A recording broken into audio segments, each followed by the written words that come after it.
أعوذ بالله من الشيطان الرجيم. بسم الله الرحمن الرحيم.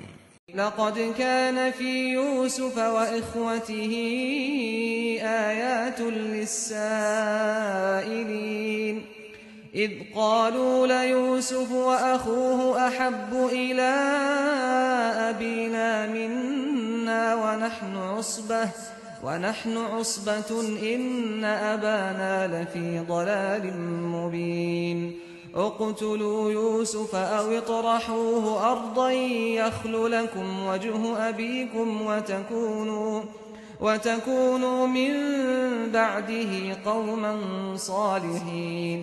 قال قائل منهم لا تقتلوا يوسف وألقوه في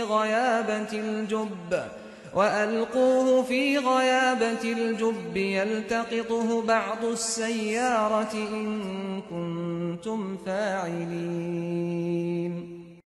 حقیقت یہ ہے کہ یوسف اور اس کے بھائیوں کی سرگزشت میں پوچھنے والوں کے لیے بہت سی نشانیاں ہیں۔ جب اس کے بھائیوں نے آپس میں کہا کہ یوسف اور اس کا بھائی ہمارے باپ کو ہم سے زیادہ محبوب ہیں، حالانکہ ہم ایک پورا جتھا ہیں، یقیناً ہمارا باپ ایک کھلی ہوئی غلطی میں مبتلا ہے۔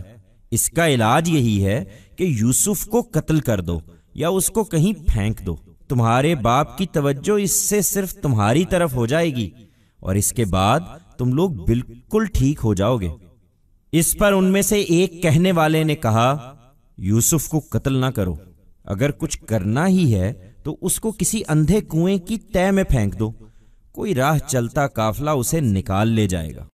In reality, there are many signs, in this account, of Joseph and his brothers for those who ask.